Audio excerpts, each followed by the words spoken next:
जय हिंद साथियों, स्वागत है आपका self study classes with Sumit Jain YouTube channel में। साथियों, स्टार्ट हो चुका है आज का ये सेशन। सभी साथी आ जाएं और एक बार वीडियो को लाइक कर दें। और आज हम फिर कुछ महत्वपूर्ण प्रश्नों पर चर्चा करेंगे। ठीक है, स्टार्ट करते हैं आज का ये सेशन। पद्मावत की रचना किसने की, इसके बारे में जानने वाले हैं। ठीक है, सभी लोग आ गए हैं तो फटाफट से कमेंट में बताएंगे और आज देखते हैं कौन कितने नंबर ला पाता है। ठीक है, तो पद्मावत की रचना किस शासक के शासन काल में हुई है, ये है आपका पहला क्वेश्चन। तो सभी को बताना है फटाफट से और अपने नंबर देखते जाना है कौन कितने नंबर को कवर कर पाता है, किसके आते हैं कितने नंबर। पद्मावत की रचना किस शासक के काल में हुई, इतना तो पता है कि पद्मावत के जो रचनाकार हैं वो कौन हैं, जायसी। ठीक है, और पद्मावत की रचना किस शासक के काल में हुई है ये आपको बताना है।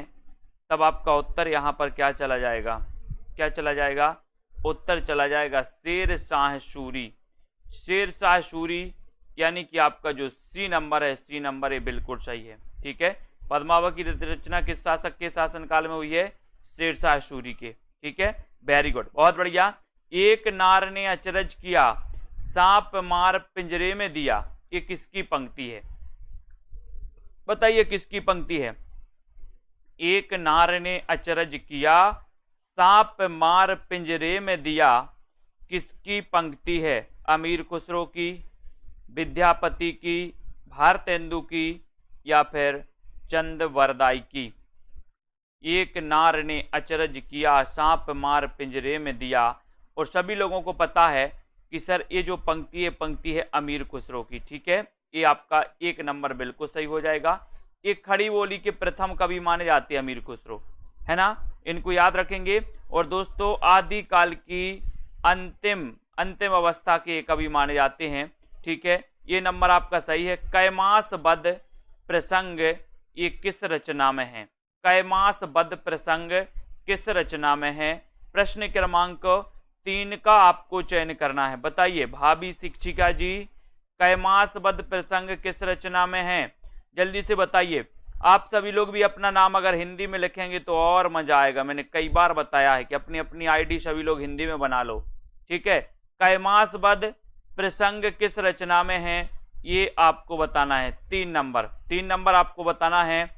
और प्रश्न क्रमांक 3 का आपका राइट आंसर हो जाएगा कि सर एक कैमास बद जो है ये पृथ्वीराज रासो, पृथ्वीराज रासो यानी डी नंबर आपका बिल्कुल सही है। पृथ्वीराज रासो आपका बिल्कुल सही हो जाएगा, बहुत बढ़िया, वेरी गुड आंसर। अगला क्वेश्चन देखो, आदिकाल को अपभ्रंश काल किसने कहा, आदिकाल को अपभ्रंश काल किसने कहा है।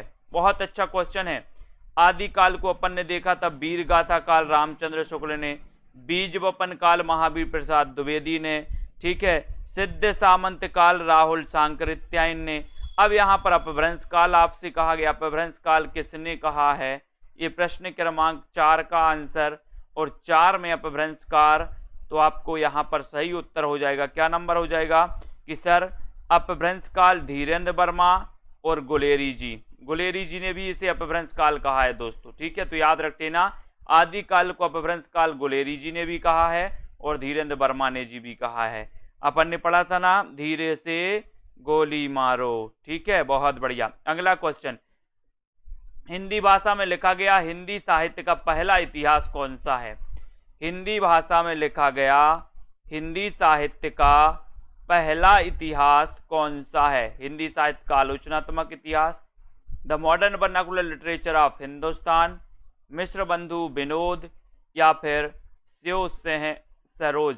हिंदी भाषा में लिखा गया हिंदी साहित्य का पहला इतिहास कौन सा है। प्रश्न क्रमांक 5 का उत्तर बताना है। और 5 में आपने लगा दिया कि सर यहाँ पर आपको उत्तर लगाना है स्यो सिंह सरोज। इसके रचनाकार कौन है, तो स्यो सिंह सेंगर हैं। ठीक है, आपको याद रख लेना। और इसका रचना काल भी आपको कमेंट में लिखना है। बिल्कुल सही आंसर बता रहे हैं आप लोग, वेरी गुड, बहुत बढ़िया। अगला क्वेश्चन, महावीर प्रसाद द्विवेदी ने आदिकाल को क्या संज्ञा दी। आदिकाल को क्या संज्ञा दी? प्रश्न क्रमांक 6 का आंसर आपको महावीर प्रसाद द्विवेदी ने। बहुत अच्छा क्वेश्चन है, पूछा ही जाता है, लगभग सभी से बनेगा, है ना। महावीर का पूछा है तो महावीर का अपन को पता है कि सर महावीर ने तो अहिंसा के बीज बोए। अहिंसा के क्या बोए? बीज बोए। बीज से क्या बनेगा? बीज से बीज वपन काल। बीज वपन काल महावीर प्रसाद द्विवेदी। ठीक है, तो यहां पर 6 नंबर का ए कौन बता रहा है? ये कल्पना वर्मा जी 6 का ए बता रहे हैं आदिकाल। और कौन बता रहा है? ये नहीं, बीज वपन काल कहा है, बीज वपन काल। वेरी गुड, बहुत बढ़िया। आलोचक की आस्था के रचनाकार कौन है? आलोचक की आस्था, आलोचक की आस्था ये किसकी रचना है? डॉक्टर नगेंद्र की, नामवर सिंह की, हजारी प्रसाद द्विवेदी या फिर रामविलास शर्मा? आलोचक की आस्था के रचनाकार कौन है? ये क्वेश्चन तो कई बार पूछा जाता है। प्रश्न क्रमांक 7 में आंसर बताना है। बताइए, आलोचक की आस्था के रचनाकार कौन है? प्रश्न क्रमांक आपका 7 है और 7 में आपका उत्तर चला गया कि सर ये जो रचना है ये डॉक्टर नगेंद्र की है। ठीक है, 1 नंबर आपका बिल्कुल सही हो जाएगा, doctor Nagendra. Very good answer. 7 का बी बता रही मुसरत निसा जी, नामवार से बता रही। क्यों बता रही हो? बी नगेंद्र की है। ठीक है, बाकी सभी लोगों ने सही बताया। Very good. तुलसीदास खंड काव्य के रचयिता कौन है? तुलसीदास खंड काव्य है। ठीक है, अभी रचना किसकी है ये आपको बताना है। एक तुलसीदास कवि हैं, वो अलग हैं। ठीक है, तुलसीदास खंड काव्य के रचनाकार कौन है? तुलसीदास खंड काव्य के रचनाकार निराला, तुलसी, रामधारी सिंह दिनकर या फिर मैथिली शरण गुप्त। और बहुत सारे लोग सही आंसर बता रहे हैं कि सर ये तुलसीदास जो रचना है, तुलसीदास बड़े निराले कवि थे। कैसे कवि थे? निराले। ठीक है, तो निराले से हो जाएगा निराला, यानी ये नंबर आपका बिल्कुल सही है। 1 number right answer. Very good. Dinkar कौन बता रहा है? जो आकाश जी दिनकर बता रहे। बहुत बढ़िया, तुलसीदास दिनकर की रचना है। आकाश जी बहुत बढ़िया, यही सब देख रहे हैं हम सब लोगों का। तुलसीदास की रचना मैंने कई बार बताया, तुलसीदास निराले कवि हैं और ये निराले की रचना है, खंड काव्य है, कई बार पूछा गया।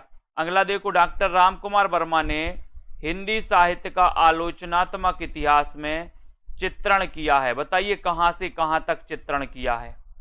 रामकुमार वर्मा, आपसे क्वेश्चन आता है कि हिंदी साहित्य का आलोचनात्मक इतिहास, इसके रचनाकार कौन है? इसके रचनाकार कौन है? हिंदी साहित्य का आलोचनात्मक इतिहास, इसके रचनाकार कौन है? प्रश्न क्रमांक 9 में आपका उत्तर चयन करना है और 9 का आंसर हो जाएगा कि हिंदी साहित्य का आलोचनात्मक इतिहास रामकुमार वर्मा का एक ग्रंथ है। लेकिन आपसे बताना है कि ये 693 ईस्वी से 1693 ईस्वी तक, यानी आपका उत्तर सी नंबर।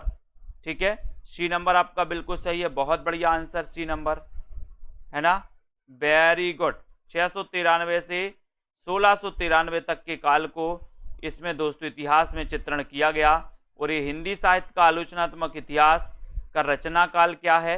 तो रचना काल है 1938।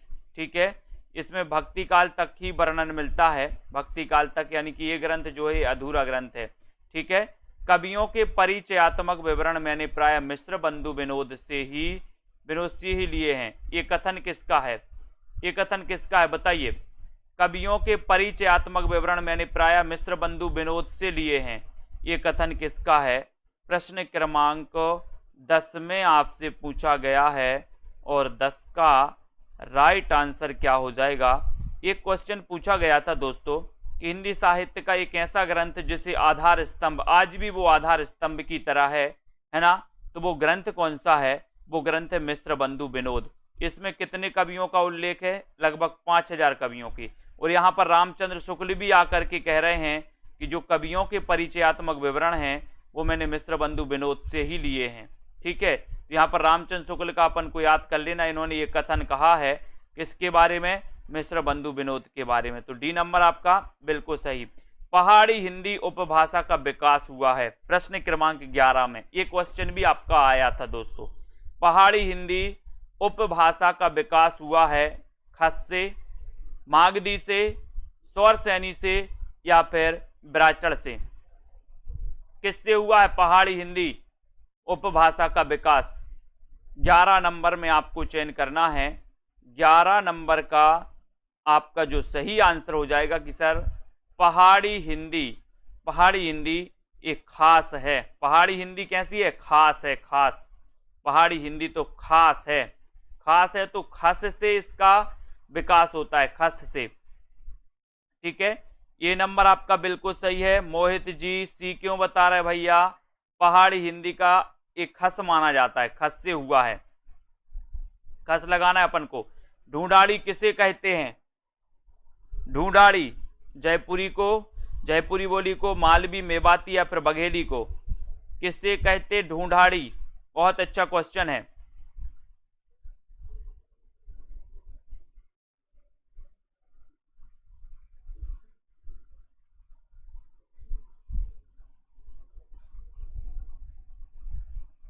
ढूंढाड़ी किसे कहते हैं?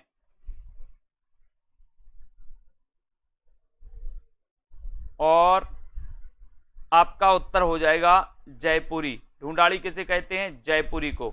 यानी ये नंबर आपका जयपुरी बिल्कुल सही हो जाएगा। ठीक है, वेरी गुड। खड़ी बोली को मर्दानी भाषा किसने कहा? अच्छा क्वेश्चन है। खड़ी बोली को मर्दानी भाषा किसने कहा है? भारतेंदु जी ने, ग्रियर्सन ने, हॉर्नले या फिर सुनीति कुमार चटर्जी ने? खड़ी बोली को मर्दानी भाषा किसने कहा है? ये क्वेश्चन प्रश्न क्रमांक 13 में पूछा गया और 13 में तो आपका सही आंसर हो जाएगा कि सर खड़ी बोली की बात करते हो तो सुनीति कुमार चटर्जी। सुनीति कुमार चटर्जी, यानी आपका उत्तर डी नंबर जो है बिल्कुल सही है। D number, very good answer, बहुत बढ़िया। देवनागरी का मानकीकरण कब और किसने किया? देवनागरी का मानकीकरण, देवनागरी हिंदी की लिपि क्या है? देवनागरी लिपि है। अब देवनागरी का मानकीकरण कब और किसने किया, ये क्वेश्चन आपको बताना है। लाइक कर देना है एक बार वीडियो को अपने मित्रों तक, और दोस्तों सभी लोग बताएंगे प्रश्न क्रमांक 14 का आंसर, और 14 में आपका उत्तर हो जाएगा कि सर देवनागरी लिपि का जो मानकीकरण हुआ है वो 1966 ईस्वी में केंद्रीय हिंदी निदेशालय, यानी आपका उत्तर बी नंबर बिल्कुल सही है। बी नंबर, ठीक है, बहुत बढ़िया।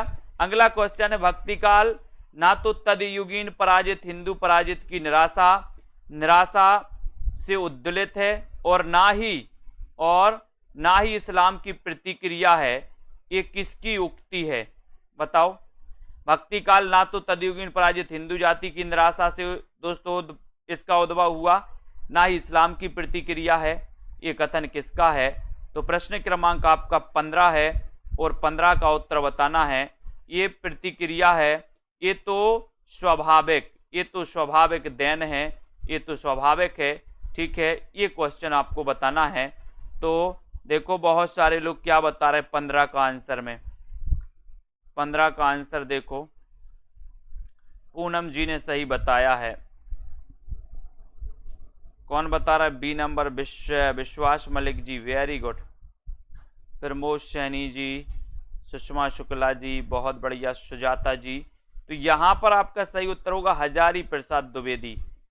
ठीक है, भक्ति आंदोलन ना तो तदयुगीन पराजित हिंदू जाति की निराशा का दोस्तों उदय है, ना इस्लामिक प्रतिक्रिया का परिणाम है, ये तो स्वाभाविक है ना तो ये स्वाभाविक माना है किसने? हजारी प्रसाद द्विवेदी। बी नंबर, इस प्रकार से भी आपका क्वेश्चन आ सकता है। तो यहाँ पर उत्तर बी नंबर सही हो जाएगा। उत्तर अपभ्रंश का आपको बताना है कि उत्तर अपभ्रंश को पुरानी हिंदी किसने कहा? प्रश्न क्रमांक 16 में। अब यहाँ पर थोड़ा सा अलग पूछा गया है, उत्तर अपभ्रंश को पुरानी हिंदी किसने कहा? देखो क्वेश्चन थोड़ा सा घुमाया गया, बाकी तो क्वेश्चन सही है। उत्तर अपभ्रंश को पुरानी हिंदी किसने कहा है? ये क्वेश्चन है आचार्य चतुर्सेन शास्त्री ने, ग्रियर्सन ने, चंद्रधर शर्मा गुलेरी ने, या फिर इनमें से कोई नहीं। तब आपका सीधा आंसर यहां पर जा रहा है कि सर उत्तर अपभ्रंश को पुरानी हिंदी तो कहा है किसने? गुलेरी जी ने। सी नंबर सही हो जाएगा। वेरी गुड, है ना। और साहित्यिक अपभ्रंश को किसने कहा है? साहित्यिक अपभ्रंश को पुरानी हिंदी कहा है रामचंद्र शुक्ल ने, साहित्यिक अपभ्रंश को। ठीक है, बहुत बढ़िया। अब यहां पर देखो 84 वैष्णव की वार्ता के लेखक कौन है? सरल क्वेश्चन, आसान क्वेश्चन आपसे पूछा गया है, किसी का भी गलत नहीं होनी चाहिए। 84 वैष्णव की वार्ता, इसके रचनाकार कौन है बताइए। 17 में ऐसे क्वेश्चन, सरल सरल क्वेश्चन, अपन को गलत नहीं करना। एक भी क्वेश्चन अगर गलत हो जाए तो दुख होगा। 84 वैष्णव की वार्ता के लेखक कौन है? नाभादास, गोकुलदास, नंददास, या फिर छीत स्वामी। 84 वैष्णव की वार्ता, इसके लेखक कौन माने जाते हैं? ये प्रश्न क्रमांक 17 में बताना है और 17 का आंसर है गोकुलदास। कौन माने जाते हैं? बी नंबर, यानी कि गोकुलदास। ठीक है, वेरी गुड। हिंदी नवरत्न के लेखक कौन है? हिंदी नवरत्न के लेखक कौन है? शिवसेन सेंगर, श्याम सुंदर दास, बद्रीनाथ भट्ट, या फिर मिश्र बंधु। हिंदी नवरत्न के लेखक कौन है? ये प्रश्न क्रमांक 18 है और 18 में आपको उत्तर बताना है। हिंदी नवरत्न के लेखक चयन करना है। राइट आंसर चला जाता है आपका कि सर हिंदी नवरत्न, जो कि दोस्तों 1910 की रचना है। सन भी याद होनी चाहिए आपका। 10 नवरत्न, ठीक है, 9 है, एक और प्लस कर देना यहाँ पर, तो 10 हो जाएगा। तो 10 यानी 1910, और ये मिश्र बंधु की रचना है, यानी कि आपका डी नंबर बिल्कुल सही है। ठीक है, वेरी गुड। शिवसेन सेंगर और ग्रियर्सन के साहित्य इतिहास ग्रंथों के लिए आचार्य रामचंद्र शुक्ल ने किस शब्द का प्रयोग किया है? शिवसेन सेंगर और ग्रियर्सन के साहित्य इतिहास ग्रंथों के लिए आचार्य शुक्ल ने किस शब्द का प्रयोग किया? वृत्त संग्रह, वृत्त संग्रह, वृत्त संदर्भ संग्रह, वृत्त संग्रह, संदर्भ संग्रह, या फिर साहित्य संदर्भ वृत्त। यानी कि 19 का आंसर आपको चयन करना है। 19 में आपको उत्तर बताना है और आपका 19 में बता दिया है, बहुत बढ़िया। 19 का बी, वृत्त संग्रह। ठीक है, बी नंबर है अंकित गुप्ता जी 19 का। ये वृत्त संदर्भ संग्रह नहीं, ये वृत्त संग्रह है। विकल्प पढ़ो, बाकी के विकल्प भी अपन को पढ़ना है। ठीक है, बी नंबर आपका सही है।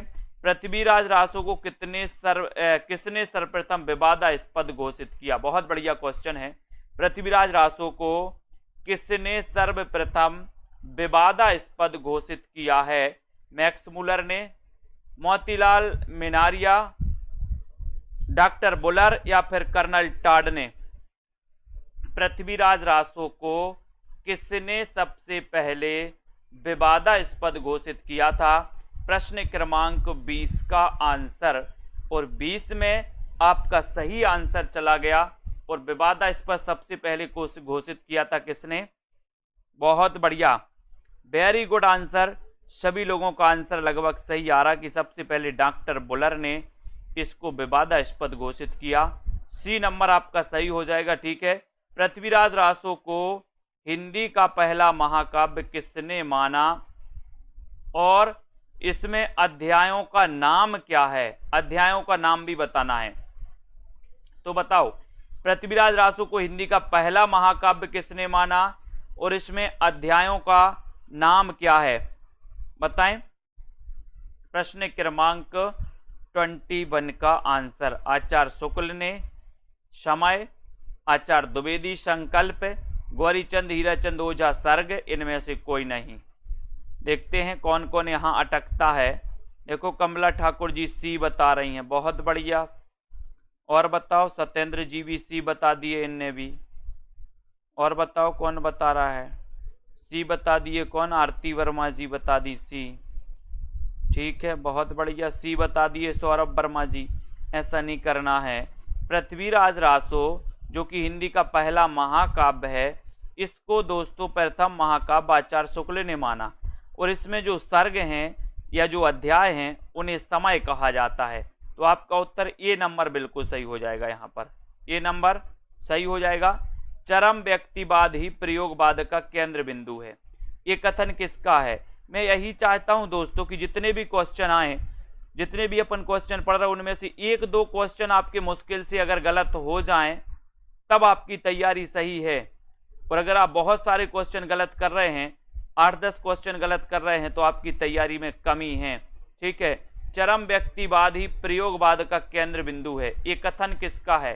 प्रश्न क्रमांक 22 का आंसर अपन को चयन करना है।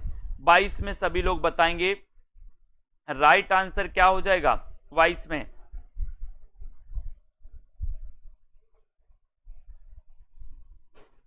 चरम व्यक्तिवाद ही प्रयोगवाद का,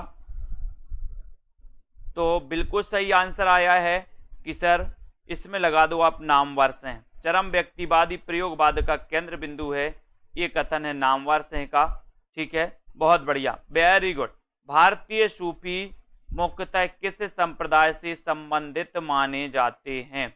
भारतीय सूफी मुख्यतः किस संप्रदाय से संबंधित माने जाते हैं? इबादत से, विद्य से, वेसरा से, या फिर वारकरी से? भारतीय जो सूफी हैं किस संप्रदाय से संबंधित माने जाते हैं? 23 का आंसर बताना है।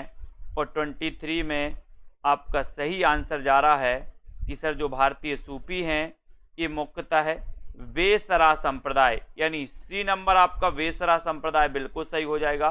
सी नंबर आपका राइट आंसर हो जाएगा। प्रभु जी तुम चंदन हम पानी, ये किसकी काव्य पंक्ति है?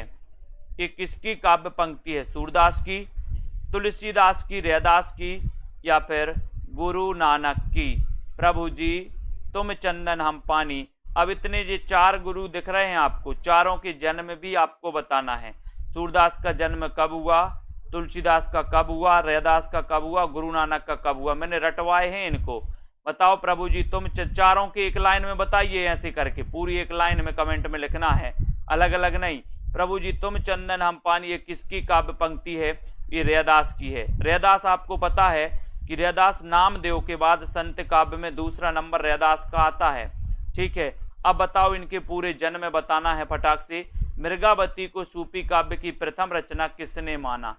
मृगावती को सूफी काव्य की प्रथम रचना किसने माना है? ग्रियर्सन ने, द्विवेदी, आचार्य द्विवेदी ने, आचार्य शुक्ल ने, आचार्य राम कुमार वर्मा ने। मृगावती को सूफी काव्य की प्रथम रचना किसने माना? ये क्वेश्चन आपसे पूछा गया, बहुत ही अच्छा क्वेश्चन है। और सीधा आंसर जा रहा है कि सर मृगावती के जो रचनाकार हैं, पहली बात तो ये है कि कुतुबन इसके रचनाकार हैं। ठीक है, और आचार्य रामचंद्र शुक्ल ने इस मृगावती को सूफी काव्य की प्रथम रचना माना, यानी आपका उत्तर सी नंबर बिल्कुल सही है। ठीक है, सी जिन्होंने लगाया राइट आंसर, वेरी गुड। चंदाइन को दूसरे किस नाम से भी स्वीकार किया जाता है? चंदाइन का अन्य नाम क्या है? ये पूछा गया आपसे। चंदाइन के रचनाकार भी आपको बताना है। चंदाइन के रचनाकार कौन है और चंदाइन का अन्य नाम क्या है, ये भी आपको लिखना है। बताइए।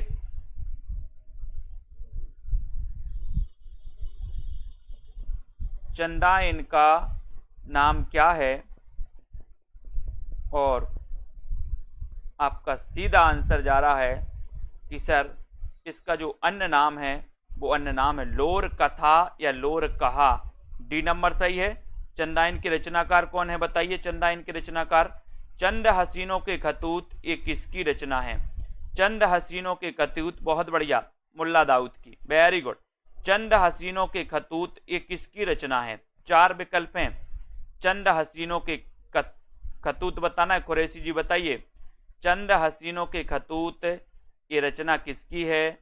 प्रश्न क्रमांक 27 की। और 27 में चंद हसीनों के खतूत ये जो रचना है, ये रचना है ये नंबर यानी कि पांडे बेचन शर्मा उग्र की। किसकी है? पांडे बेचन शर्मा उग्र की रचना है। 1 नंबर आपका बिल्कुल सही हो जाएगा। ठीक है, वेरी गुड। कौन सा उपन्यास ऐतिहासिक नहीं है? कौन सा उपन्यास ऐतिहासिक नहीं है? पुनर्नवा, मृगनयनी, सन्यासी, या फिर सिंह सेनापति। कौन सा उपन्यास ऐतिहासिक नहीं है? 28 का आंसर।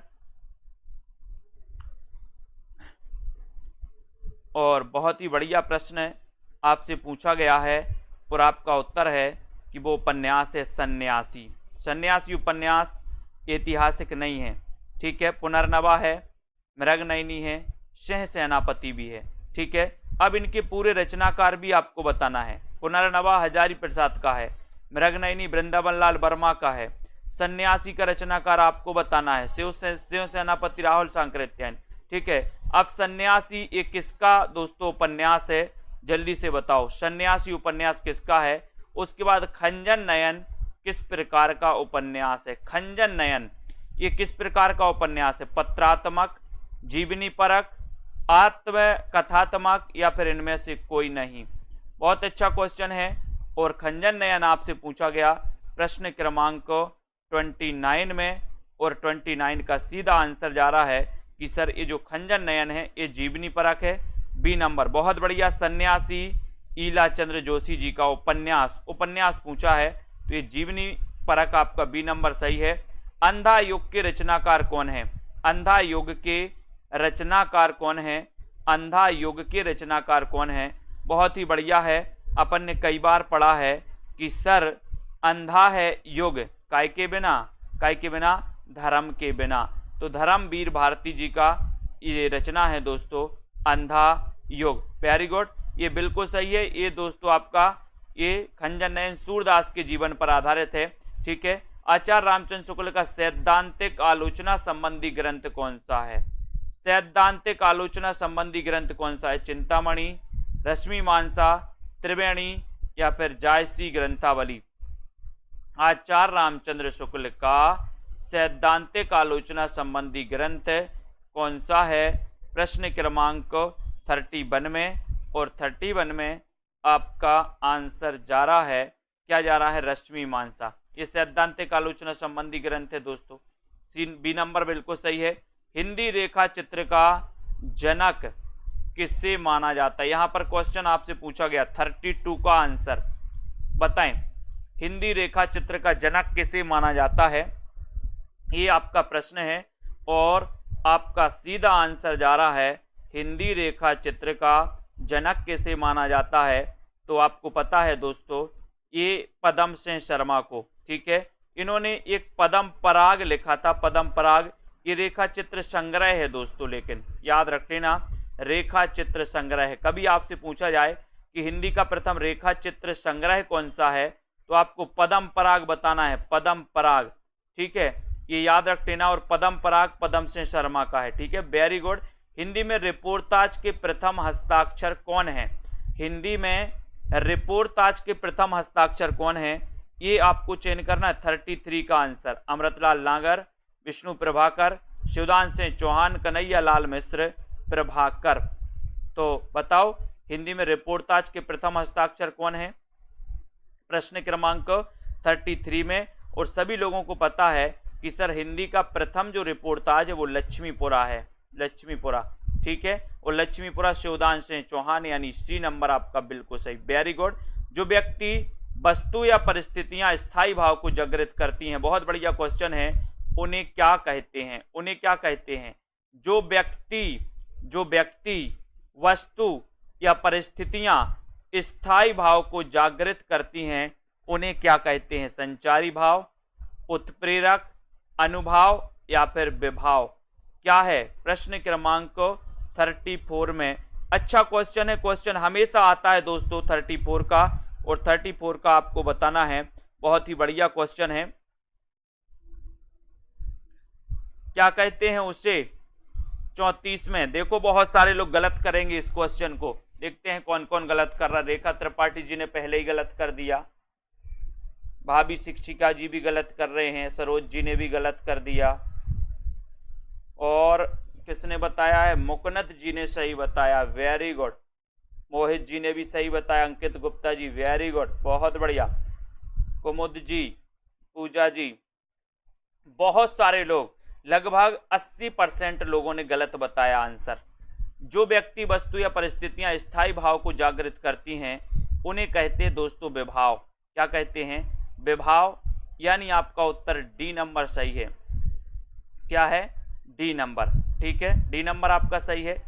जो व्यक्ति, वस्तु या परिस्थितियां उनके बारे में पूछा गया कि उन्हें क्या कहा जाता है, तो वो विभाव कहलाते हैं। संचारी भावों की संख्या कितनी है? संचारी भावों की संख्या कितनी है? 8, 33, 35 या फिर 9? संचारी भावों की संख्या कितनी है? संचारी भाव याद हो गए? किस किस को याद हो गए पूरे संचारी भाव? संचारी भाव किस किस को याद हैं?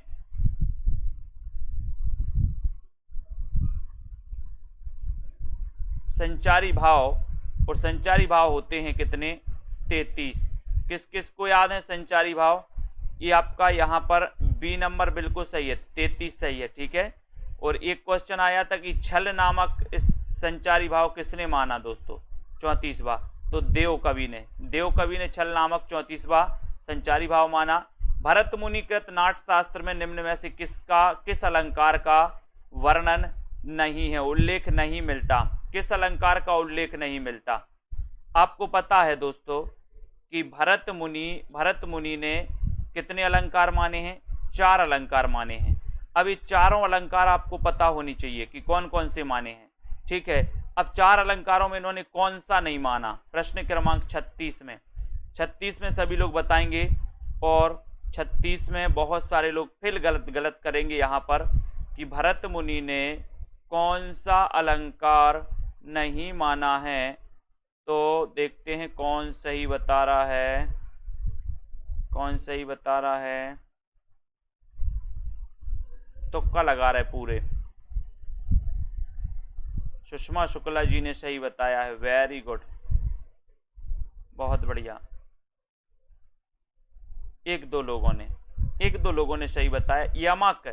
यमक को दोस्तों इन्होंने अलंकार की श्रेणी नहीं माना, यानी बी नंबर आपका सही हो जाएगा, यमक। ठीक है, यमक को नहीं माना।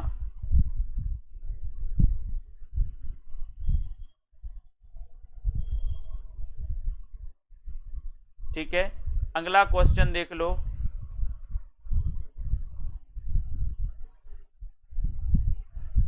यहां पर आ जाओ। जहां एक शब्द अनेक बार आए उसके अर्थ भिन्न भिन्न हो, वहां कौन सा अलंकार होता है? प्रश्न क्रमांक 37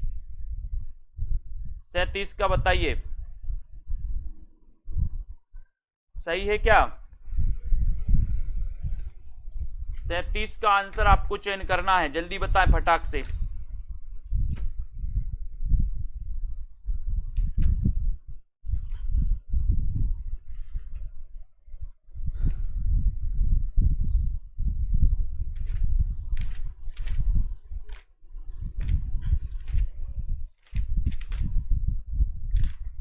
सैंतीस का आंसर आपको बताना है, फिर इसके बारे में अपन चर्चा कर रहे हैं। ठीक है,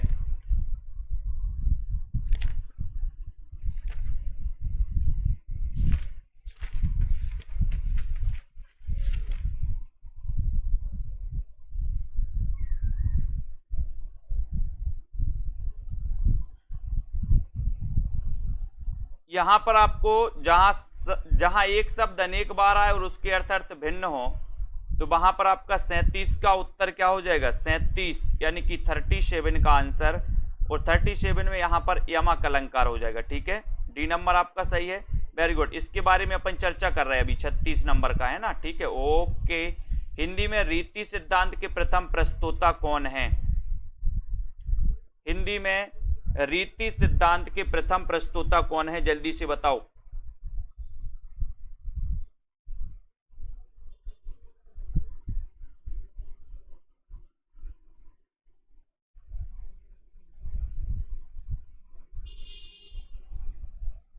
जल्दी से आपको बताना, हिंदी में रीति सिद्धांत के प्रथम प्रस्तोता कौन है, तो आपको याद रख लेना है। ठीक है, इसको दोस्तों यहां पर सही कर लो, यहां पर आपका श्लेष अलंकार सही होगा। ठीक है, भरत मुनिकृत नाट्य शास्त्र में निम्न में से किस अलंकार का उल्लेख नहीं किया? इसमें यमक है, उपमा है, दीपक भी है और रूपक भी है। ठीक है, ये 4 हैं, श्लेष आपका यहाँ पर सही हो जाएगा। ए नंबर आपका यहाँ पर सही, इसको सही कर लो, ठीक है। उसके बाद अपन ने यमक पढ़ लिया। हिंदी में रीति सिद्धांत के प्रथम प्रस्तोता आचार्य कौन है? 30 हिंदी का पूछा गया तो हिंदी में रीति सिद्धांत के प्रथम प्रस्तोता आचार्य कौन है? तो उत्तर है केशव दास। कौन है? केशव दास। तो आपका ए नंबर बिल्कुल सही है। साधारणीकरण का सिद्धांत किसकी देन है? साधारणीकरण का सिद्धांत ये किसकी देन है? आपको बताना है, भट्टनायक की या फिर भट्टलोलट या फिर शंकोक की? बताएं जल्दी से, फटाफट से चयन करना है आपको। साधारणीकरण का जो सिद्धांत है ये किसकी देन है? साधारणीकरण यानी कि 39 का उत्तर आपको चयन करना है। बताइए।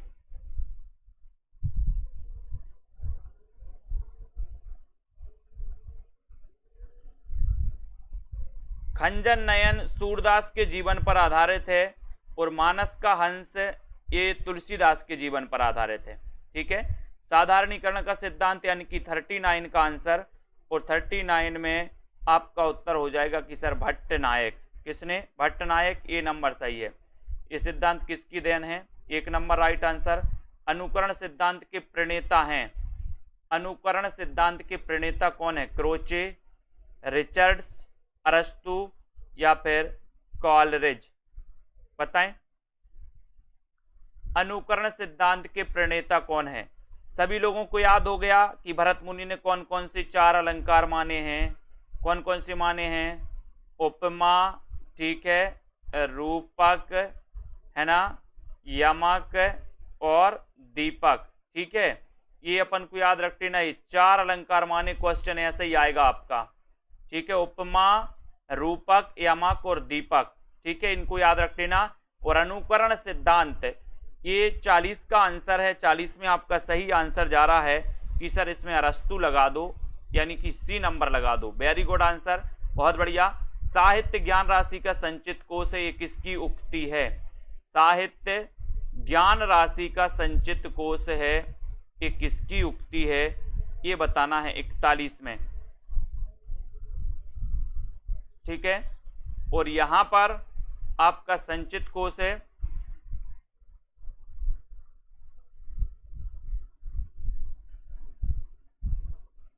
और यहां पर आपका 41 में आंसर हो जाएगा दोस्तों, ये महावीर प्रसाद द्विवेदी का कथन है। बी नंबर आपका बिल्कुल सही है, B number, very good.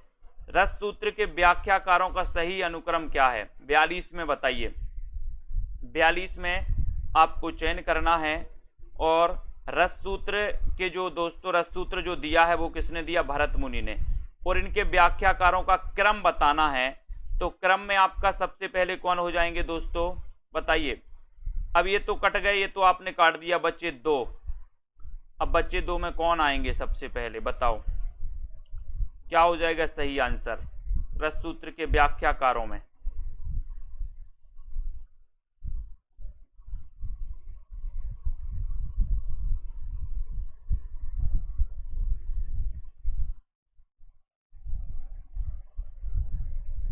Sorry, ये बी नहीं, ये महावीर प्रसाद द्विवेदी हैं, ठीक है।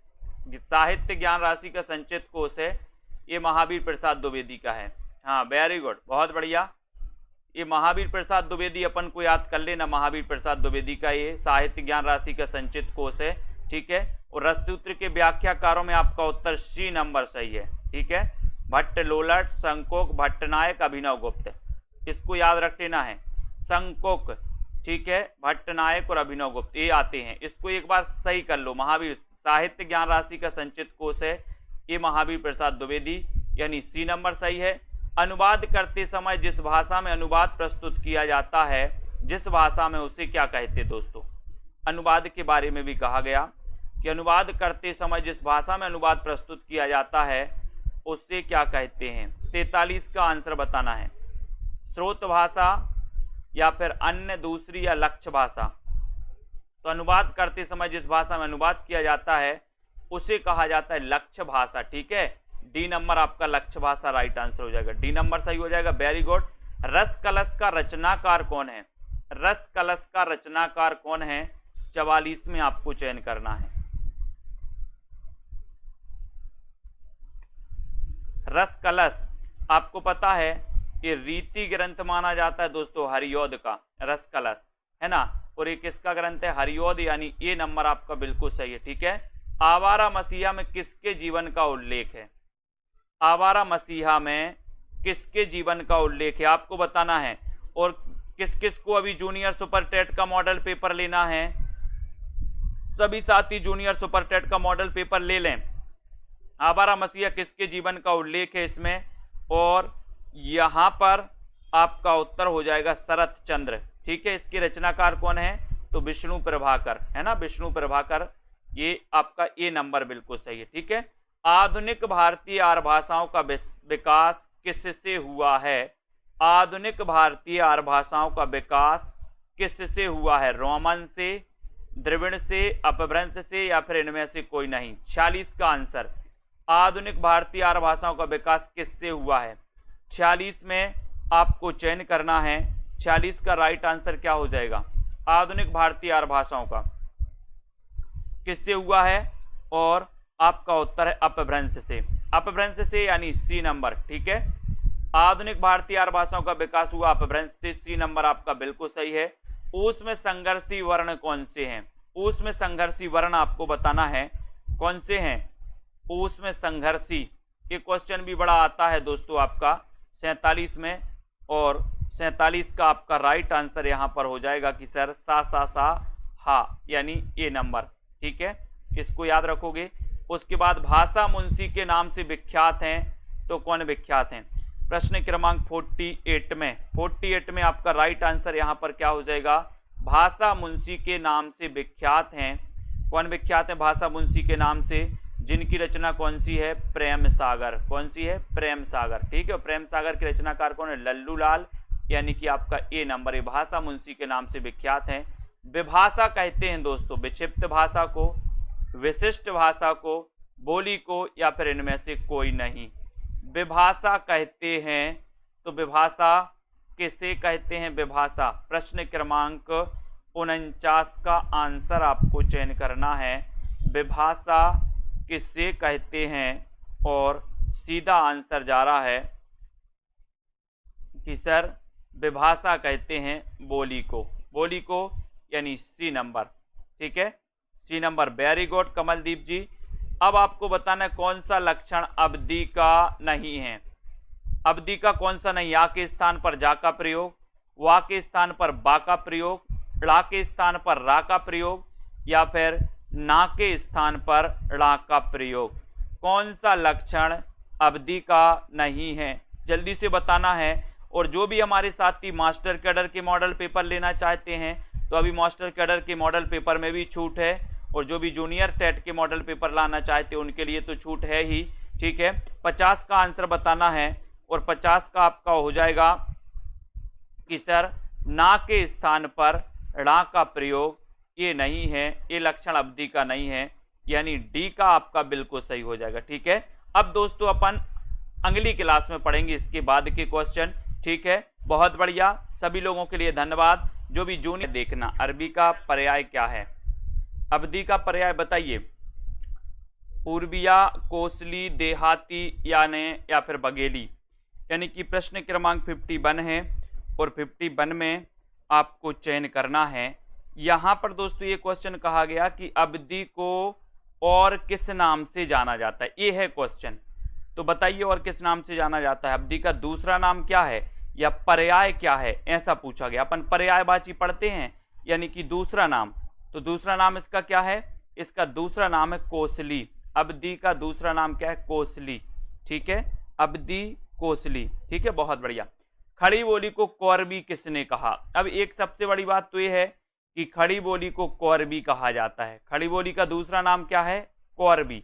अब इसको कौरवी किसने कहा, ये क्वेश्चन आपको बताना है। 52 का बताएंगे, सभी लोग अपने अपने प्रश्नों का आकलन करते जाएं। 52 में खड़ी बोली को कौरवी किसने कहा है, खड़ी बोली को कौरवी किसने कहा है, प्रश्न क्रमांक आपका 52 है, और 52 में आपका सही आंसर आप लोग क्या बता रहे हैं इसका देखना है। खड़ी बोली को कौरवी किसने कहा, तब आपका सीधा आंसर जा रहा है कि सर इसको कहा है राहुल सांकृत्य ने। वेरी गुड, ये नंबर राइट आंसर। कलम का मजदूर कलम का मजदूर इसके लेखक कौन है?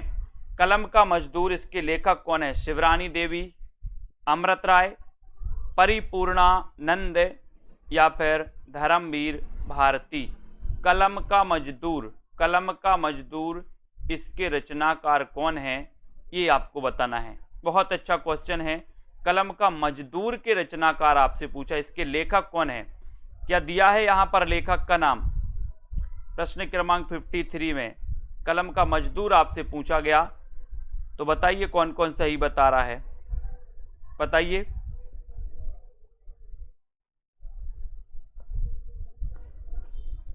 बहुत बढ़िया।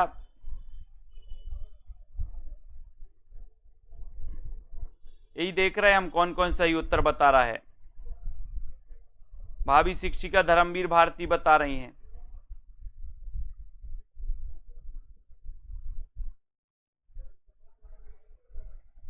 बहुत बढ़िया।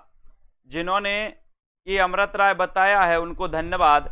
ऐसा नहीं बोल सकते कि सर इसमें तो ऑप्शन ही नहीं है, यानी कि मदन गोपाल इसका सही उत्तर होगा दोस्तों। कलम का मजदूर के रचनाकार मदन गोपाल हैं। माँ से मजदूर और माँ से मदन गोपाल, ठीक है। और कलम का मजदूर दोस्तों, कलम का सिपाही अगर होता तो आपका उत्तर अमृत राय होता, ठीक है। अगर कलम का सिपाही होता तो अमृत राय, और कलम का मजदूर दिया है तो मदन गोपाल। तो ये मदन गोपाल की रचना है जो आपके ऑप्शन में नहीं है, ठीक है। केंद्रीय अनुवाद ब्यूरो संबंधित है, किससे संबंधित है? मानव संसाधन विकास मंत्रालय की शिक्षा विभाग से, गृह मंत्रालय की राजभाषा विभाग से, शिक्षा मंत्रालय के अनुवाद विभाग से, या प्राविधिक शिक्षा मंत्रालय से। 54 का आंसर आपको चयन करना है। केंद्रीय अनुवाद ब्यूरो संबंधित है, किससे संबंधित है? 54 का आंसर बताइए, और सभी लोग बताएंगे क्या उत्तर सही आंसर हो जाएगा।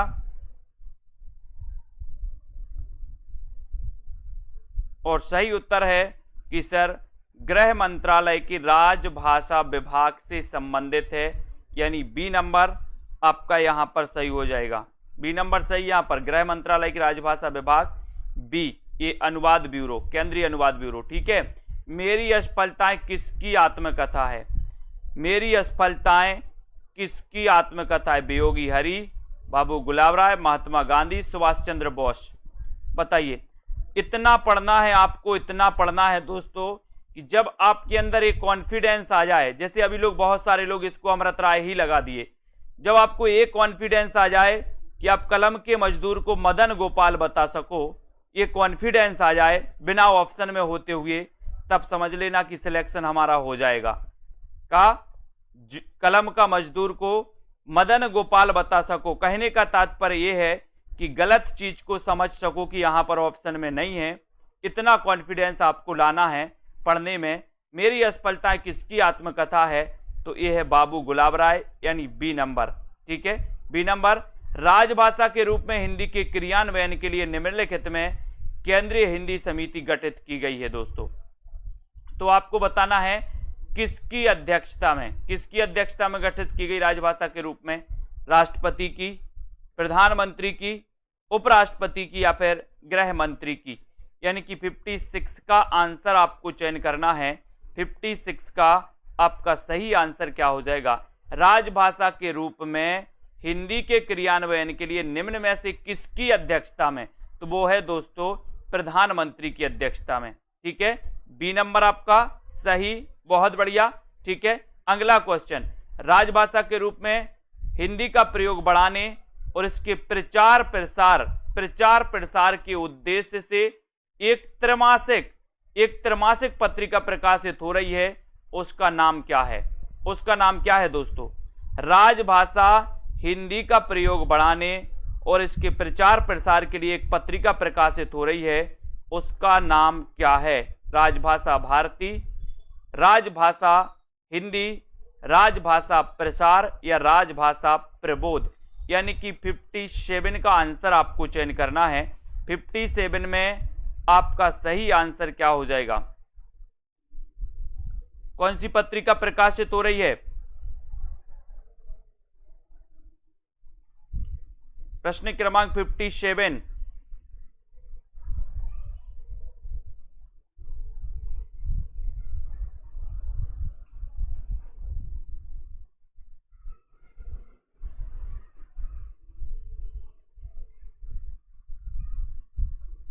बताइए, राजभाषा के रूप में हिंदी का प्रयोग बढ़ाने और उसके प्रचार प्रसार करने के लिए कौन सी पत्रिका प्रकाशित हो रही है? इसका आंसर आपको बताना है। और आंसर क्या हो जाएगा इसमें?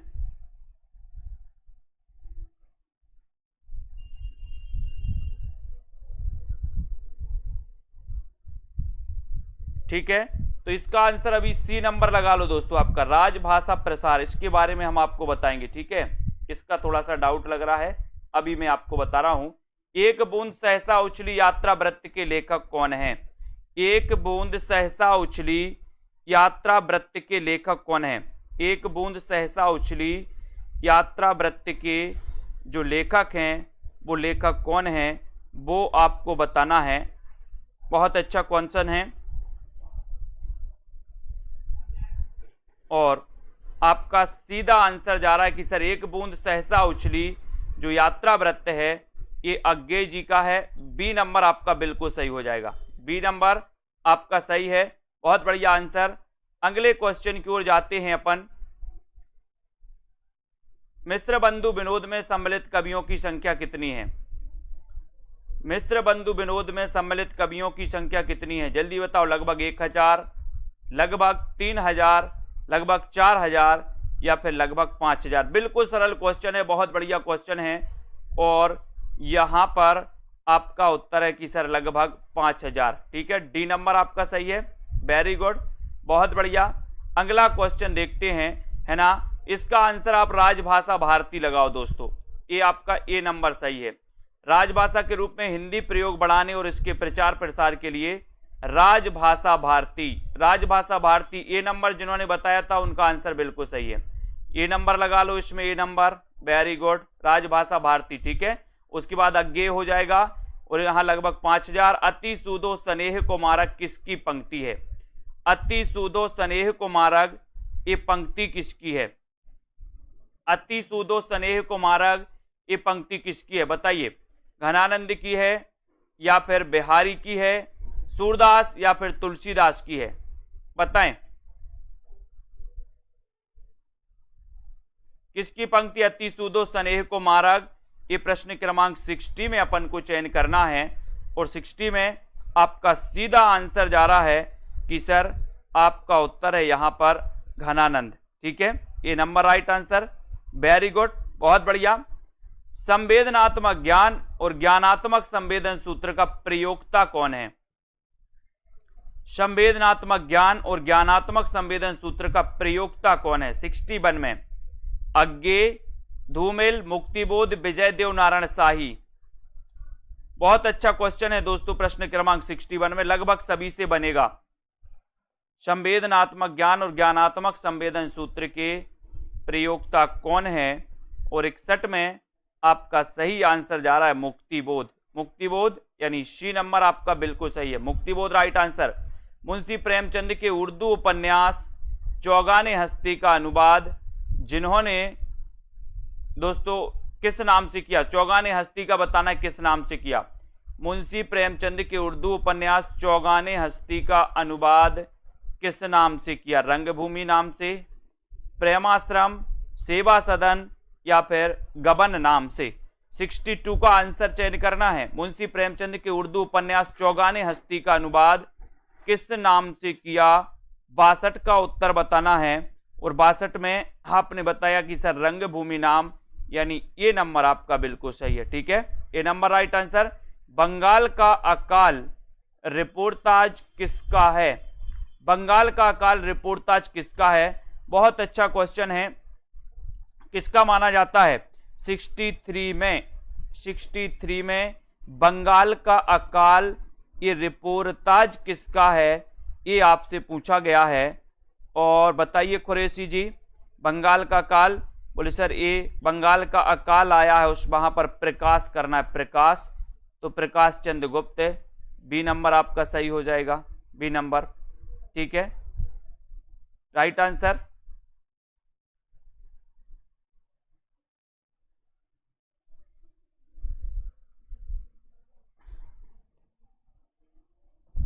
यहां पर आपको 63 का बताना है। 63 का हो जाएगा साहित्य देवता के रचनाकार कौन है? साहित्य देवता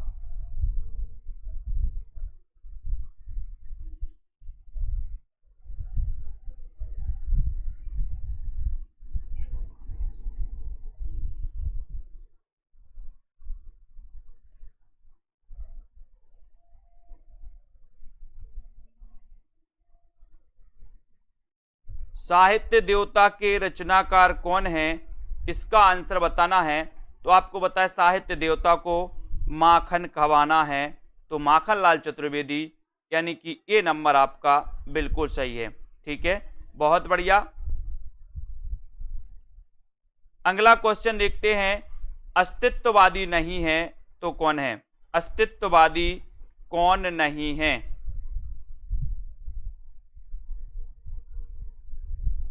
अस्तित्ववादी कौन नहीं है, ये आपको बताना है।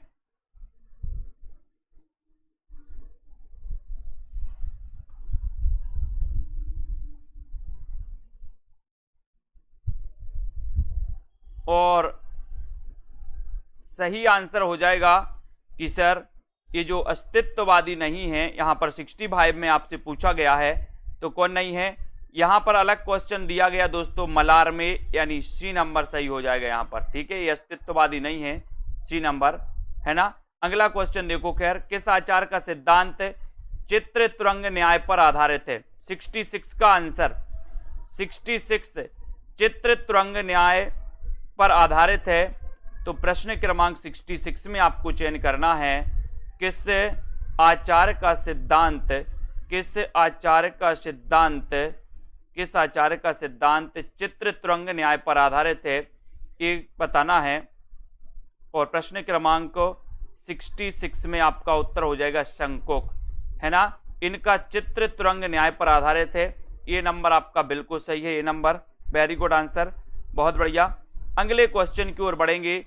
विशिष्टा पद रचना रीति है, ये कथन किसका है? विशिष्ट पद रचना रीति है, ये पद किसका है? ये पद आपको बताना है, ये कथन किसका है? विशिष्ट पद, है ना, विशिष्ट पद रचना रीति है, ये कथन किसका है? और आपका उत्तर 67 में, और 67 में आपका सही उत्तर हो जाएगा कि सर रीति की बात करेंगे बामन, बामन यानी डी नंबर, डी नंबर आपका सही है। ठीक है, बहुत बढ़िया। सूरसागर की रचना श्रीमद् भागवत की पद्धति पर कितने स्कंदों में की गई दोस्तों? यानी कि सूरसागर में कितने स्कंद हैं, ऐसा आपको बताना है। 68 का आंसर। श्रीमद् भागवत की पद्धति पर कितने स्कंदों में हुई है, बताइए कितने स्कंदों में हुई है? 8, 12, 18 या फिर 14? आपको एक होमवर्क है कि प्रेमचंद जी के जितने भी नाटक हैं, ये सॉरी जितने भी दोस्तों इनके उपन्यास हैं, उनका अनुवाद, हिंदी अनुवाद किस नाम से किसका किया है? यानी कि आपको पता नहीं होनी चाहिए कि चौगाने हस्ती का अनुवाद किस नाम से हुआ, बाजारे हुस्न का अनुवाद किस नाम से हुआ, ये आपको याद रखना। ये क्वेश्चन यहां से आपका आएगा, ये आपको याद होना चाहिए। सूरसागर की रचना कितने स्कंदों में? 12 स्कंदों में। ठीक है, बी नंबर बिल्कुल सही है। हिंदी का प्रथम कवि बताइए, बहुत अच्छा क्वेश्चन है। आपके लिए एक होमवर्क और दिया है मैंने कि प्रेमचंद के जितने भी उपन्यास हैं, है ना, वो आपको याद रख लेना किसका अनुवाद क्या है। जैसे बाजारे हुस्न का सेवा सदन, चौगाने हस्ती का रंगभूमि, ऐसे ही आपको पूरे होनी चाहिए। हिंदी का प्रथम कवि कौन है? 69 का आंसर 69 में। और 69 में आपका उत्तर सभी को पता है, सरायपा किसने माना? राहुल सांकृत्यायन ने। ठीक है, हिंदी का प्रथम मौलिक उपन्यास कौन सा है? हिंदी का प्रथम मौलिक उपन्यास कौन सा है? प्रश्न क्रमांक 70 का आंसर तो लगभग सभी को पता है कि सर हिंदी का प्रथम मौलिक उपन्यास की बात आप कर रहे हो, तो परीक्षा गुरु, इसका रचना काल क्या है? 1882। रचनाकार कौन है? श्रीनिवास दास। ठीक है, तो आपका बी नंबर परीक्षा गुरु सही है। है ना, इसको याद रख लेना। उसके बाद आगे आती विज्ञान गीता, ये किसकी रचना है? 71 में विज्ञान गीता ये किसकी रचना है? चिंतामणि, भूषण, केशव या फिर मतीराम? 71 का आंसर विज्ञान गीता के रचनाकार कौन है? और 71 में आपका उत्तर चला गया केशवदास।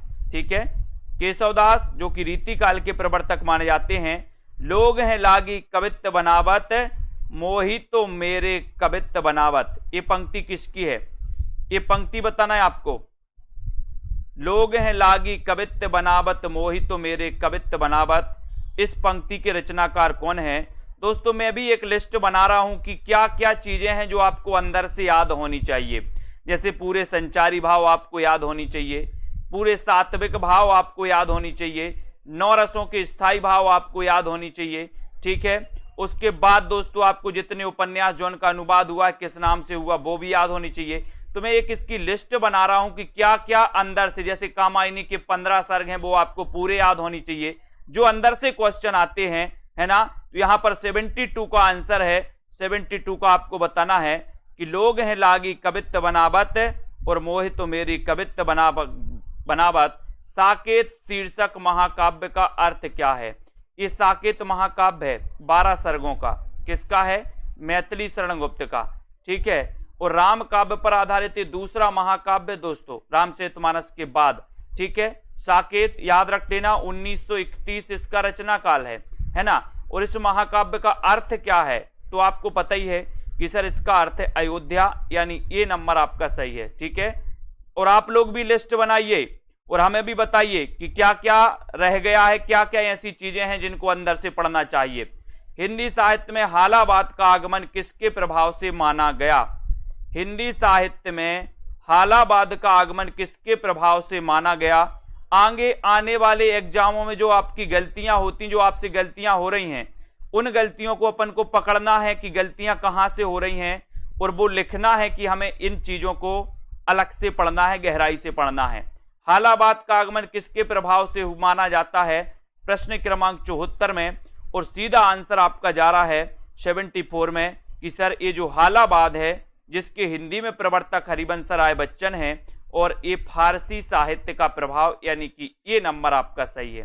ठीक है, वेरी गुड। कौन प्रगतिवादी कवि नहीं है?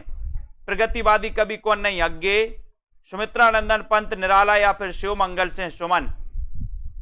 प्रगतिवादी कवि कौन नहीं है? बहुत अच्छा क्वेश्चन है। प्रगतिवादी की बात हो रही है 75 में, और आपको पता है कि सर अज्ञे तो प्रयोगवादी हैं, इसलिए आपका उत्तर भी ए नंबर चला जाता है। Very good. वह साहित्यकार जिसने नई कविता के रूप में नए नए नामों को सूचीबद्ध करते हुए 45 नामों का उल्लेख किया है, बताइए वह साहित्यकार कौन सा है जिसने नई कविता के लिए 45 नामों का उल्लेख किया? दोस्तों बताएं वो साहित्यकार कौन है? प्रश्न क्रमांक 76 में, और 76 में आपका उत्तर हो जाएगा जगदीश गुप्त। कौन है वो साहित्यकार? जगदीश गुप्त। सी नंबर आपका सही उत्तर हो जाएगा, सी नंबर राइट आंसर हो जाएगा। विद्यापति ने अपनी किस कृति को कहानी कहा है? विद्यापति ने अपनी किस कृति को कहानी कहा है? ये क्वेश्चन आपसे पूछा गया है।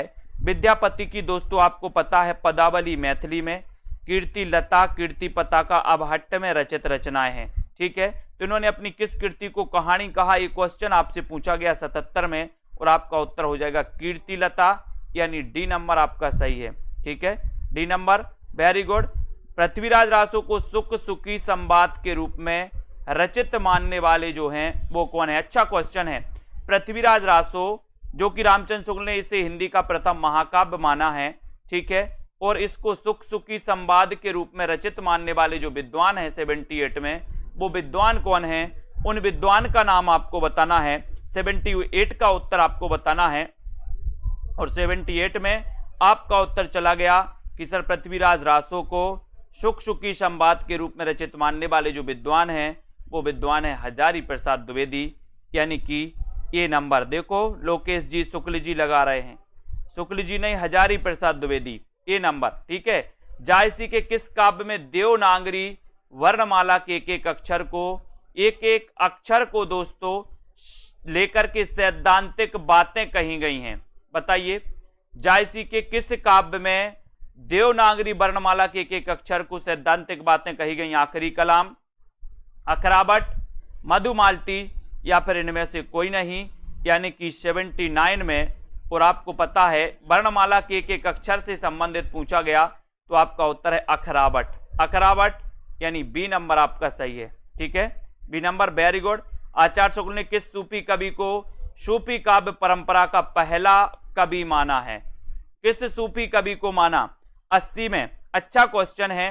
और अपन ने पढ़ा था कि आचार्य शुक्ल ने सूफी काव्य धारा की प्रथम रचना मृगावती को माना। ठीक है, अब मृगावती को माना तो मृगावती के रचनाकार कौन है? कुतुबन। कुतुबन है तो कुतुबन को ही ये दोस्तों सूफी काव्य धारा की परंपरा का प्रथम कवि मानेंगे। डी नंबर सही है। डॉक्टर रामकुमार वर्मा ने किसे सूफी काव्य परंपरा का प्रथम कवि माना है?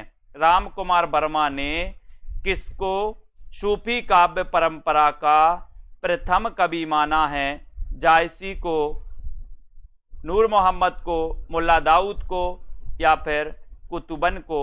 यानी कि 81 का उत्तर आपको चयन करना है और आपका उत्तर हो जाएगा कि सर रामकुमार वर्मा ने माना है मुल्ला दाऊद। इनकी रचना है चंदायन और चंदायन का अन्य नाम क्या है वो आपको बताना है। ठीक है, तो ये चंदायन हो गया, यानी कि आपका सी नंबर सही है। यदि प्रबंध काव्य एक विस्तृत वन स्थली है तो मुक्तक काव्य चुना हुआ गुलदस्ता, ये कथन किसका है? यदि प्रबंध काव्य एक विस्तृत वन स्थली है तो मुक्तक काव्य चुना हुआ गुलदस्ता, ये बताना है 82 में कि दोस्तों ये कथन किसका? आचार्य शुक्ल का, आचार्य नंद दुलारे वाजपेयी का, आचार्य हजारी प्रसाद या फिर भामह का? यानी कि 82 में आंसर बताना है। और यदि प्रबंध काव्य एक विस्तृत वन स्थली है तो यहां पर ये कहा है कथन किसने? रामचंद्र शुक्ल ने। ए number, very good. Ramchandra Shukla आपका सही हो जाएगा 82 में। वेरी गुड, बहुत बढ़िया। जिंदगी और जोंक के रचनाकार कौन है? जिंदगी और जोंक के रचनाकार कौन है? 83 में आपको चयन करना है। जिंदगी और जोंक के रचनाकार कौन है? मैत्रेयी पुष्पा, कृष्णाशोभती, राजी सेठ या अमरकांत? तो अच्छा क्वेश्चन है और आपका उत्तर हो जाएगा दोस्तों, बहुत बढ़िया सुषमा जी। उत्तर है कि सर जिंदगी की नोक झोंक में हम अमर हो गए। जिंदगी की नोक झोंक में क्या हो गए? अमर हो गए। तो अमरकांत, डी नंबर आपका सही है। D number, very good. Tulsidas की भक्ति किस भाव की है? 84। तुलसीदास की भक्ति किस भाव की है? निर्वेद भाव, दास्य भाव, माधुर भाव या फिर शक्य भाव की? 84 का आंसर आपको चयन करना है। तुलसीदास की भक्ति किस भाव की है? ये आपका 84 का क्वेश्चन है और 84 में आपका उत्तर हो जाएगा कि सर दास्य भाव की। कौन से भाव की? दास्य भाव की। बी नंबर आपका राइट आंसर। वेरी गुड, बहुत बढ़िया। भक्तमाल के रचनाकार कौन है? भक्तमाल के रचनाकार कौन है? 85। ठीक है, भक्तमाल की टीका किसने लिखी? प्रियादास ने। इसका रचना काल क्या है? 1585। ठीक है, भक्तमाल के रचनाकार बताना है। और नव भक्तमाल एक रचना लिखी थी राधा चरण गोस्वामी ने। ठीक है, उत्तर भक्तमाल एक रचना लिखी थी भारतेंदु जी ने, है ना। और भक्तमाल के रचनाकार कौन है? तो आपका उत्तर यहां पर हो जाएगा नाभादास, यानी बी नंबर आपका नाभादास सही है। पीली छतरी वाली लड़की किसकी रचना है? पीली छतरी वाली लड़की ये किसकी रचना है? बहुत अच्छा क्वेश्चन है और आपका उत्तर चला गया कि सर पीली छतरी वाली लड़की का क्या हुआ है? क्या हुआ है? उदय हुआ है, उदय। ठीक है, उदय हुआ तो उदय प्रकाश। ठीक है, डी नंबर आपका सही हो जाएगा। वेरी गुड आंसर, पीली छतरी वाली लड़की का उदय हुआ है। मिस्र बंधुओं ने उत्तर मध्यकाल को क्या नाम दिया?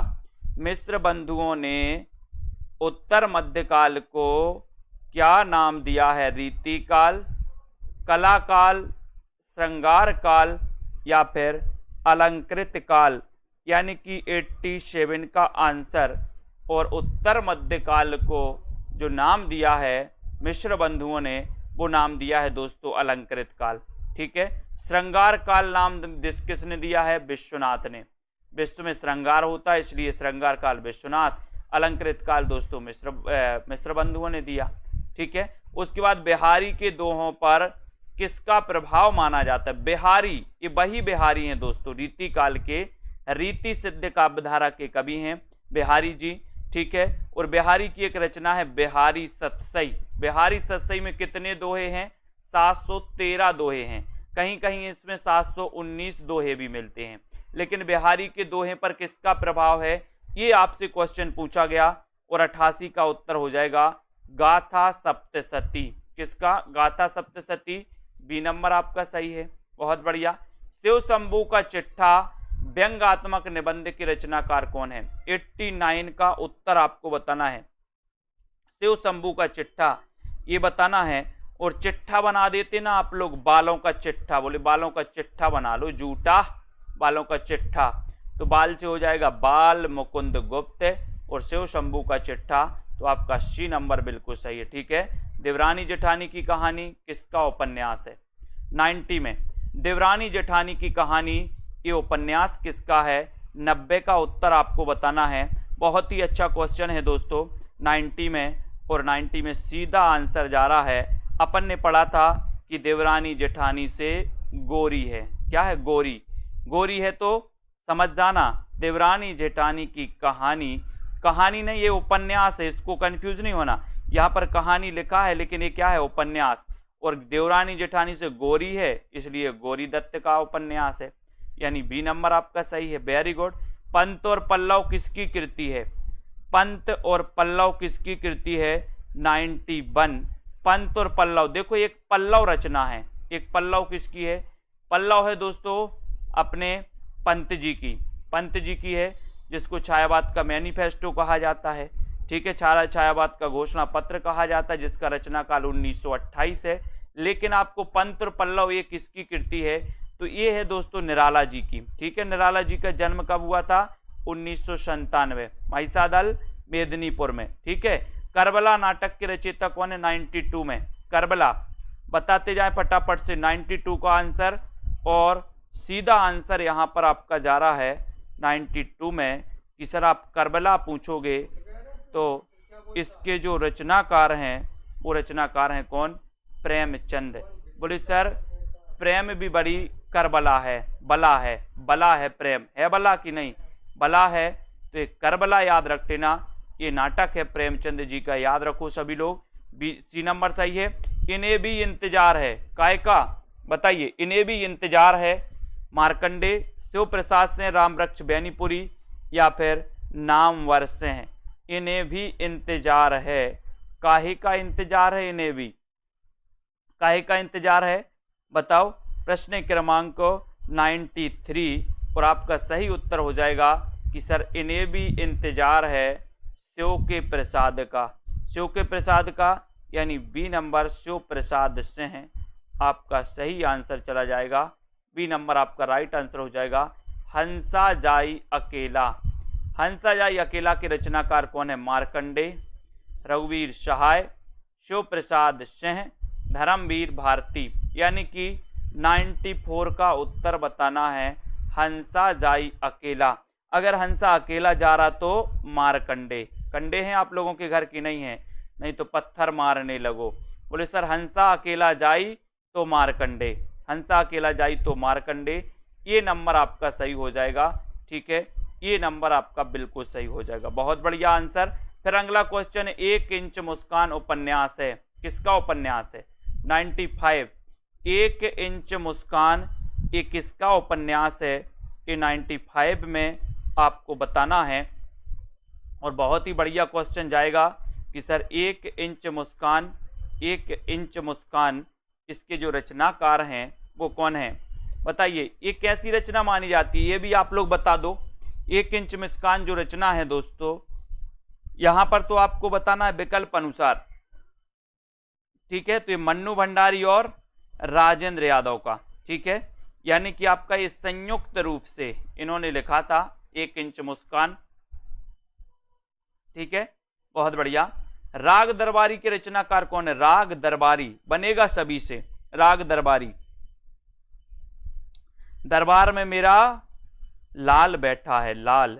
तो राग दरबारी के रचनाकार कौन है? ये क्वेश्चन आपसे पूछा गया है प्रश्न क्रमांक 96 में, और 96 में आपका उत्तर है श्रीलाल शुक्ल। ए नंबर राग दरबारी श्रीलाल शुक्ल, ये बिल्कुल सही है, बहुत बढ़िया। अजय की डायरी, ये अजय की डायरी, अजय की डायरी के लेखक कौन है? अजय की डायरी, बहुत बढ़िया है, अजय की डायरी देव। तो उत्तर क्या हो जाएगा आपका 97 में?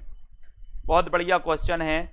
अजय की डायरी के रचनाकार कौन है? यशपाल, डॉक्टर देवराज, नागार्जुन। इन्हें नागार्जुन को पता है, आपने पढ़ा है, तालाब की मछलियां इनकी रचना है नागार्जुन की। और दोस्तों इन्हें आधुनिक काल का कबीर भी कहा जाता है, आधुनिक काल का कबीर, ठीक है। और ये अजय की डायरी देव, तो डॉक्टर देवराज, ठीक है, डॉक्टर देवराज, यानी कि आपका जो ये मनोविश्लेषणवादी उपन्यासकारों में नाम आता है डॉक्टर देवराज का। कौन कौन से मनोविश्लेषणवादी?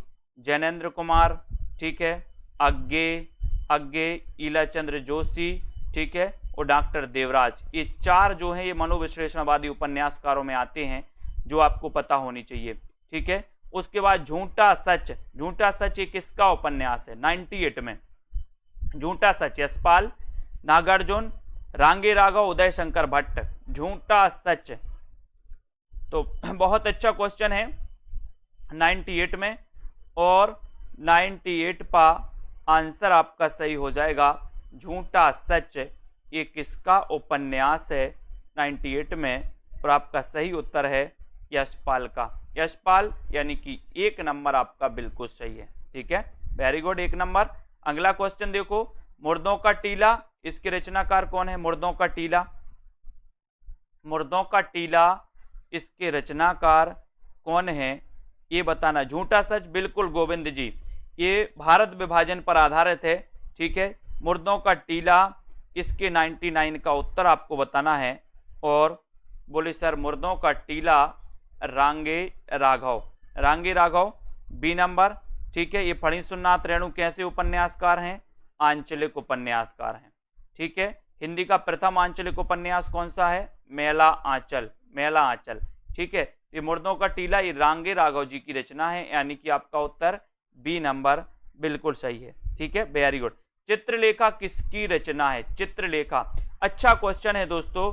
भगवती चरण वर्मा, राम वृक्ष बैनीपुरी। 2 क्वेश्चन यहां से आपसे पूछे जाएंगे, एक तो आपको बताना है चित्ररेखा और एक बताना है चित्रलेखा, ये दोनों ही बताइए। चित्ररेखा के रचनाकार कौन है और चित्रलेखा के रचनाकार कौन है? प्रश्न क्रमांक आपका 100 है। 100 नंबर में आपको यहां पर तो आप बिल्कुल सही बता दोगे कि सर चित्रलेखा की बात कर रहे हो, तो उत्तर हो जाएगा भगवती चरण वर्मा, चित्रलेखा यानी कि भगवती चरण वर्मा। लेकिन यहां आप पटक जाओगे, देखते हैं कौन कौन सही बताता है। बहुत बढ़िया आंसर भगवती चरण वर्मा। कौन कौन ने कितने गलत किए हैं वो जरा हमें बता दो। और सुषमा मौर्य जी ने उत्तर बताया राम कुमार वर्मा।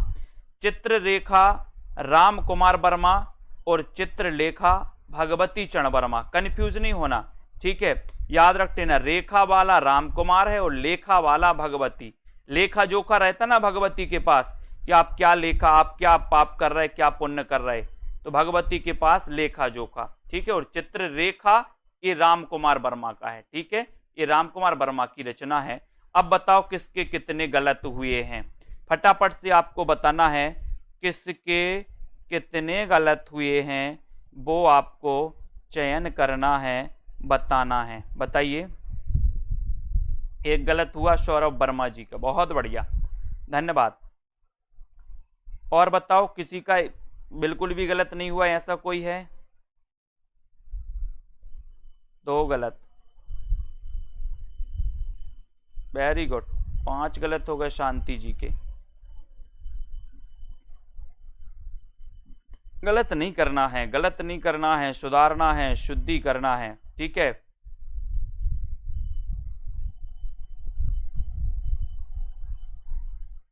ये छोटी छोटी जो गलतियां हो रही हैं 3 4 5 की, 2 3 4 की, इनको सुधारना है, इनको सुधारो, ठीक है, बहुत बढ़िया। तो सभी लोगों के लिए धन्यवाद, इसी प्रकार से अध्ययन करते रहें, थोड़ा सा अपने आप पे ध्यान दो। और हिंदी साहित्य जब पढ़ रहे हो तो हमेशा के लिए हिंदी साहित्य पढ़ो, ठीक है, हिंदी साहित्य को छोड़ो मत। अगर आपका हिंदी साहित्य, अगर आपको सिलेक्शन लेना है वास्तव में आगे, तो आप हिंदी साहित्य को छोड़ो मत। आगे क्या करना है आपको दोस्तों, निरंतर अध्ययन करते रहना है। आपका निश्चित ही आज नहीं तो कल सिलेक्शन पक्का होगा। और आप छोड़ोगे, बार बार एग्जाम आएगा, फिर पढ़ाई करोगे, फिर आएगा, तो ऐसे में दोस्तों आप पढ़ाई नहीं कर पाते। आपका अध्ययन बहुत अच्छा होनी चाहिए, ठीक है। तो आपको पढ़ाई छोड़ना नहीं है। आपको पढ़ाई अगर सिलेक्शन लेना है तो निरंतर अध्ययन करना है, और सिलेक्शन उन्हीं का होता है जो निरंतर अध्ययन और जिनका अध्ययन अच्छा होता है, ठीक है। तो सभी को धन्यवाद।